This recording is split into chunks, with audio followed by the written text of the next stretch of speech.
And we're back. Welcome back, Dr. McFall. Same to you. We'll talk about some of the later stories in redeployment. And I want to start with a story. It has the title, I think I mentioned, that my wife came in while I was reading it. In Vietnam, they had whores. Let's talk about that story. When you see that story, you realize you're dealing with a fairly rough group of people here. Yeah. What do you think about that story? So the first thing I'm reminded of is talking to Vietnam vets. Mm-hmm. In their less guarded moments, they talked about the horrors in Vietnam. Mm-hmm. And that's neither here nor there in terms of the story itself, but it does suggest that there's a constant, that the association of soldiers and sex and combat is a constant throughout history. And this goes back to the first war story I know, which is the Iliad. Oh yeah. And in the Iliad, the action starts when Agamemnon takes for his own Achilles' war bride, his prostitute. Mm-hmm. And his dies, so he just takes Achilles, and Achilles gets mad and stops fighting, and the Trojans start losing the war. Mm-hmm. So there is in every war story I know a strong element of sexuality, whether it's with prostitution, whether it's with some of the atrocities that people commit. Yeah. And actually, a guy who studied this a little bit was Sigmund Freud, with whom I agree about almost nothing. But in his little treatise called Beyond the Pleasure Principle, he says that the human psyche is controlled by two deep drives. One of them he calls eros, the erotic, the drive to sex. One of them he calls thanatos, the death instinct, the drive to death, the urge to kill. That we have, in effect, a creative and a destructive force. And these forces are in constant tension with each other. And the logical inference that Freud draws from this is that people who are struggling with facing death are going to have a supercharged sex drive. Yeah. Does that seem to play out in your understanding of war narratives? I think that's true. I mean, to some extent, it's a little hard to disentangle 18-year-old men and sex drives and supercharged. But that's certainly a constant element reading, whether historically or reading in fiction or creative nonfiction about the experience of combat. But of course here, and in other stories here, you see this not just in the combat zone, but you see it at home. Right. And this is a story about coming home. And what the title seems to be suggesting is that Vietnam was a country where prostitution was an open thing, whereas in Iraq, you have a Muslim fundamentalist country. You have most people on bases most of the time. So is that a difference in the two wars? I don't know. I think probably so. This is something where I've never asked my friends about who fought there. And I don't know enough to know. They probably wouldn't tell you. Probably not, unless I bought them enough beer. The thing I really so this story starts out in an interesting place, right? Where now that the son is going to war, all of a sudden his father kind of unburdens himself in ways that seem not quite right to a reader. You wouldn't tell your son normally. Presumably not. And it ends in a place which is not quite right. A very kind of perhaps human place, but one where you look at the main characters in this story and you really kind of question what kind of people they are. I think last line is great. Old man took his time. When he went to the VIP trader with his girl, I counted the money in my pocket. I had more than enough. Yeah. If I let myself get into it again, it'd be almost as good as not being there. Yeah. That says that this is not an experience that he's having for pleasure. Exactly. He's not craving. This is not part of his psychosexual development. Yeah. He's doing this because he thinks he has to, and it's the only thing he can think of that's slightly better than not being there. Yeah. And does he mean not being at the whorehouse, or does he mean not being alive? Yeah, well, does he mean, if I can do this, it'll be just a little bit, a little bit like being dead. Yeah, this is again where this image. I'm staring at the image of the cover, and again, this is really, while there are many stories about Iraq in here. In a lot of ways, this is not a book about Iraq. It's a book about after Iraq, and about the difficulty people have transitioning. How do you think this story compares with the story War Stories about two guys, one normal and one horribly disfigured, trying to pick up girls in a bar? Yeah, I think on the surface, it seems like the same story, or a variety of the same story, right? Guy goes to bar, guy tries to get laid. Right.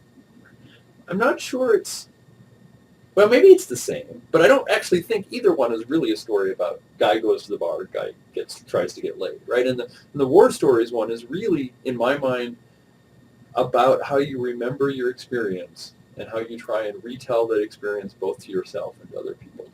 And that one definitely harkens back to O'Brien and how to tell a true war story. Yeah.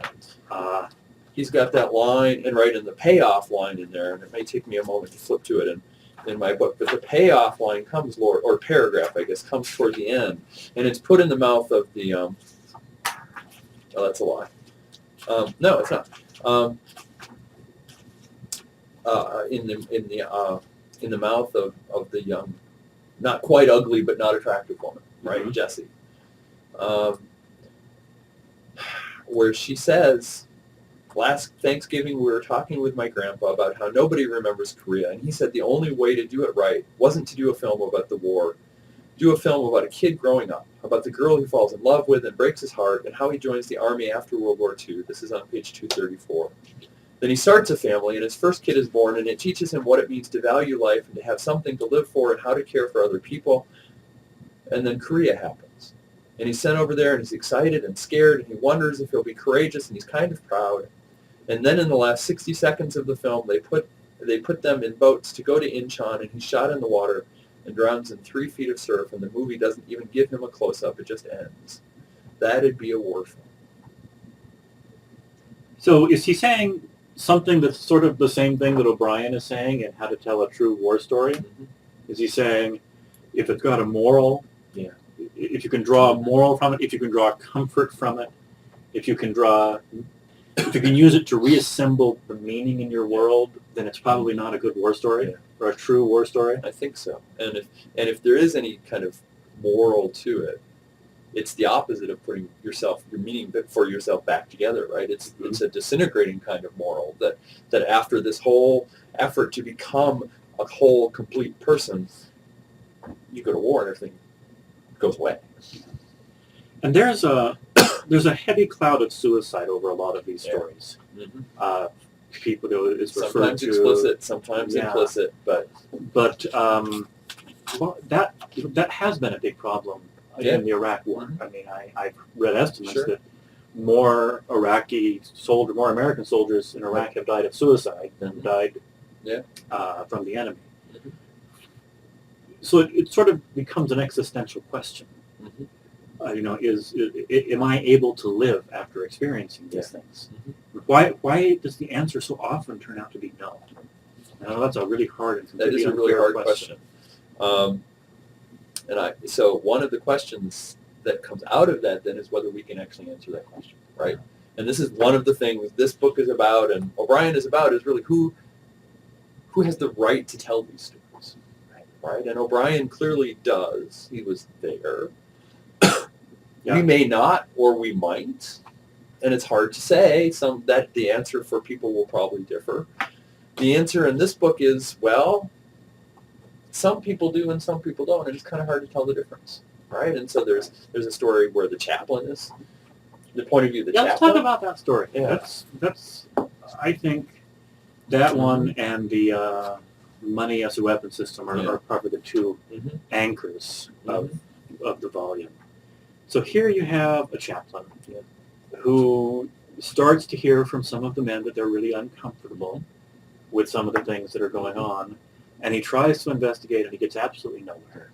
He gets completely blocked.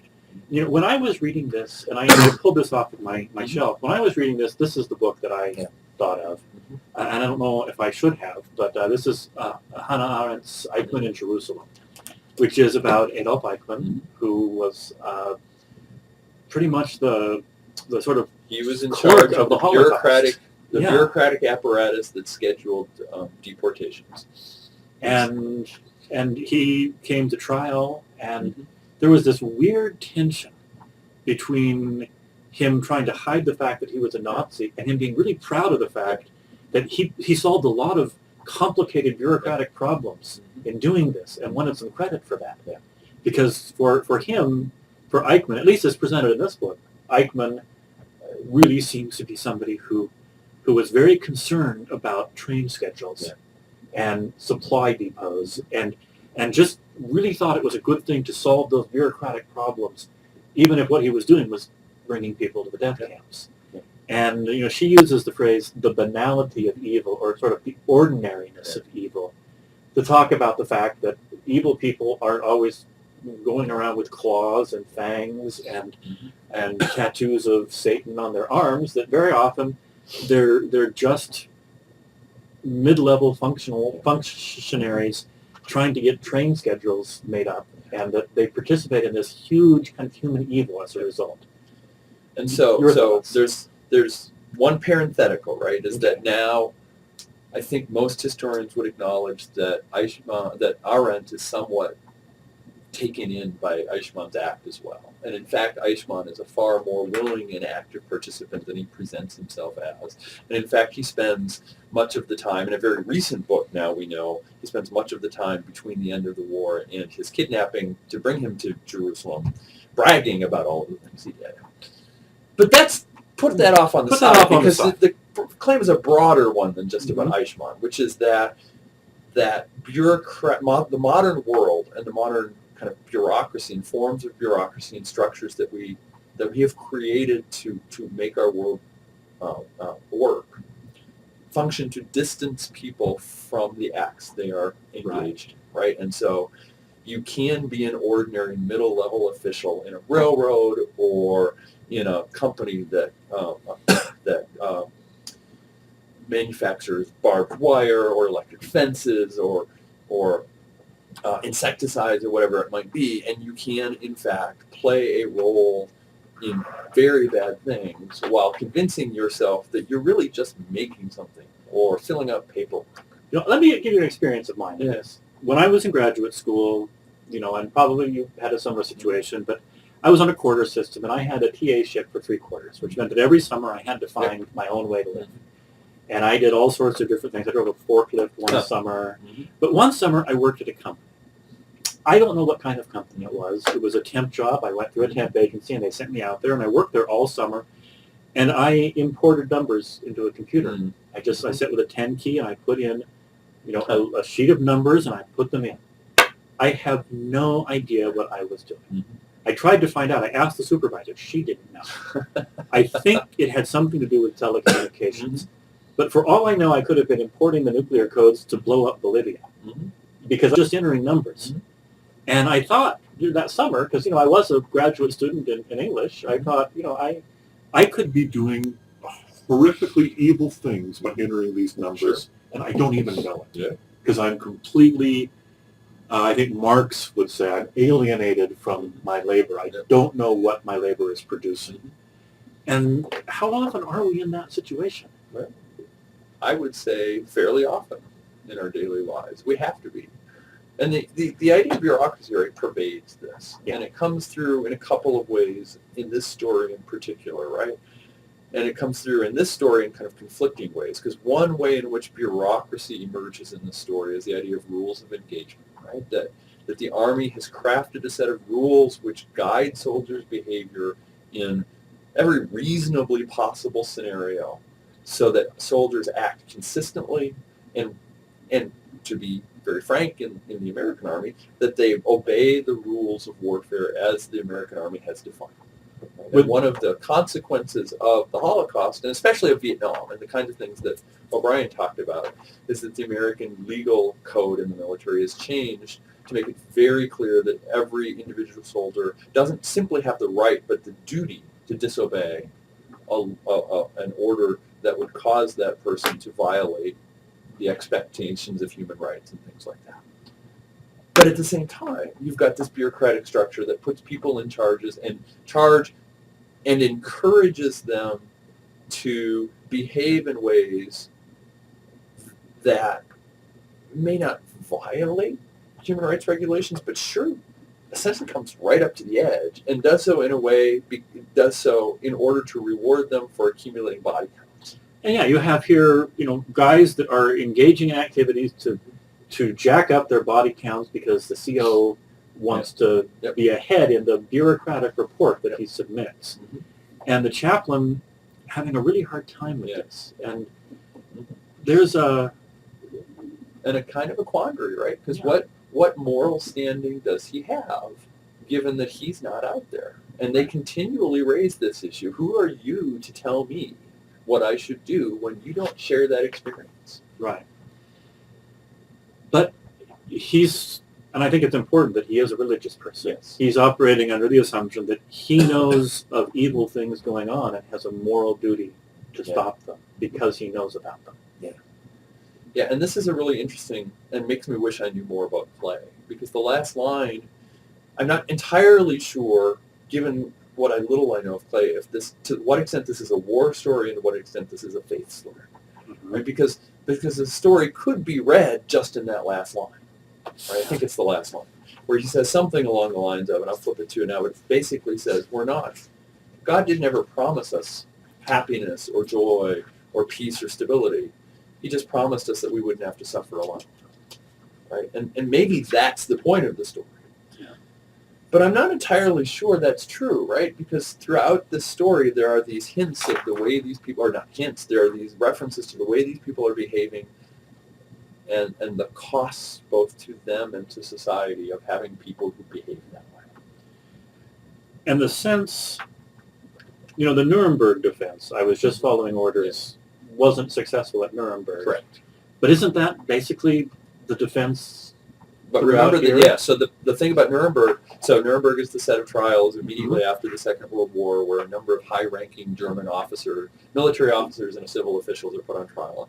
And the problem with I was just following orders defense for them was that they were giving the orders. But here with the soldiers, they're following orders, and the expectation is that as long as they are following their rules of engagement and their commanders, that they are not morally responsible for the results of those actions. And that moral responsibility goes to somebody else. Yep.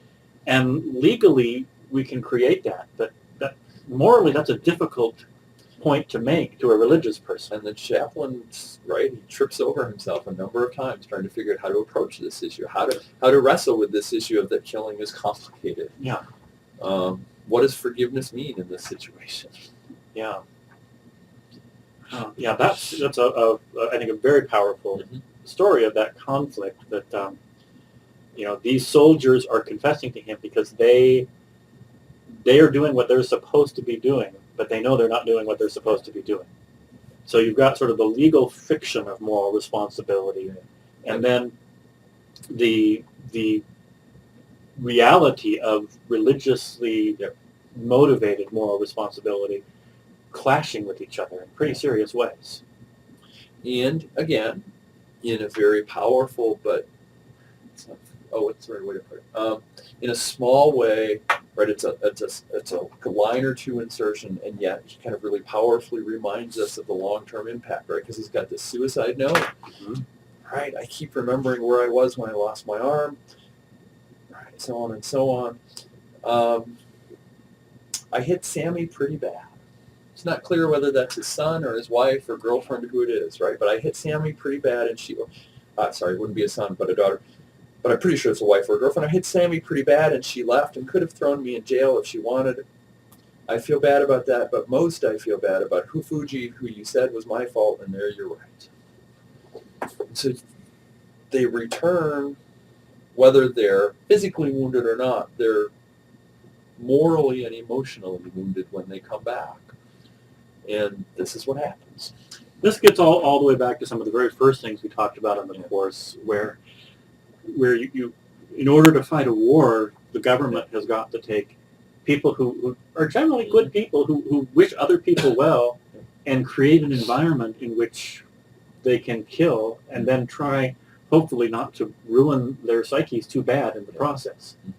And I think every novel we read this semester shows that it doesn't always work out that way. That once you create once you create a person who is in an environment where they can kill, it's really hard to get the other person back. So the psychologists will talk about something called cognitive dissonance, right? Which is when you are behaving in a situation where you have to behave in a way which does not match up to your moral or ethical beliefs. I'm simplifying a little bit, but and the way people reconcile that conflict, typically psychologists will say, is to change what you believe, so that what you are doing matches now what you believe, because your soul and your mind can't handle the dissonance between what you're doing and what you believe, right?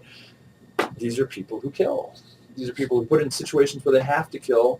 Some of them may be okay with that ordinarily, but we know that most humans have a really hard time killing initially.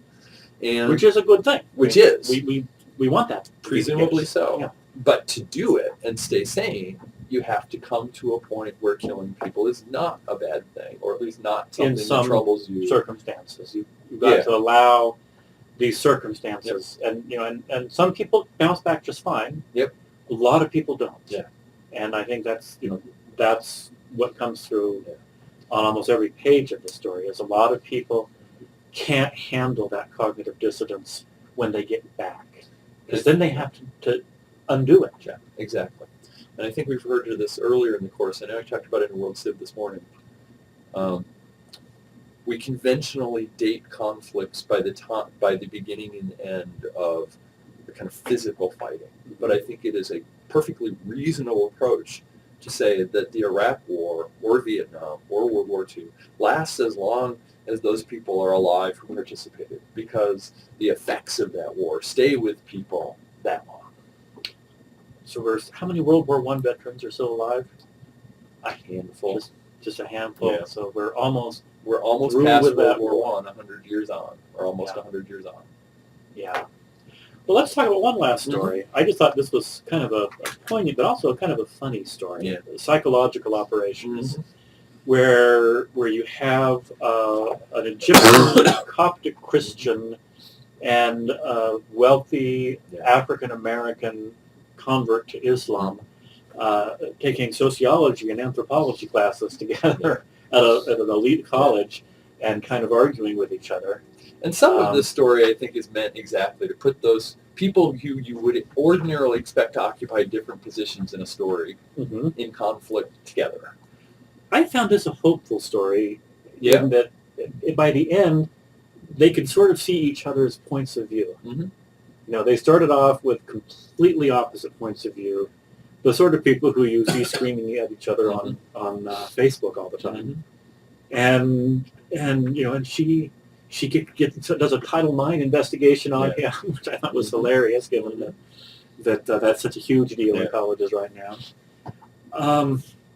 And yet, so it is a hopeful story. They are able to sit down, they're able to talk, they're able to try and reach out to each other and understand. And yet that understanding, that acceptance doesn't lead to a continued community. Right. It leads to, I don't even know what to say. It's not a standoff, but a kind of weary acceptance, maybe. Kind of a tacit coexistence. But I mean, I can't help but to read this story as sort of the script we should be following. You've got people who are really conservative, you've got people who are really liberal, you've got people who really have strong feelings and very different life experiences.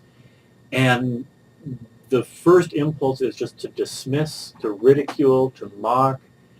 But when they actually start talking, they don't. It's not like they become best friends and lovers and married and live happily ever after. But they just sort of open up enough to each other's worldviews to where the other perspective doesn't seem completely alien. Yep. And it has to be one where, so in many cases, the main characters in these stories, the soldiers in these stories, use war stories as a way of getting something. Right. Whether it's getting women or getting medals or whatever it might be. It's often women in this book. Arrows and that. Yeah. But here it doesn't work, right? Because he runs into someone whose self-assurance and self-confidence is powerful enough that she doesn't get taken in by the line he's trying to spin. Yeah. And here he's not trying to have sex with her. He's trying to get a kind of sympathetic response. Mm-hmm. And she doesn't accept it. And I think the point he's making here is that that's a good thing in a way. That to really understand each other means that you can't just accept the kind of cliched stories that because they do start out with the cliched story, both of them. Yeah.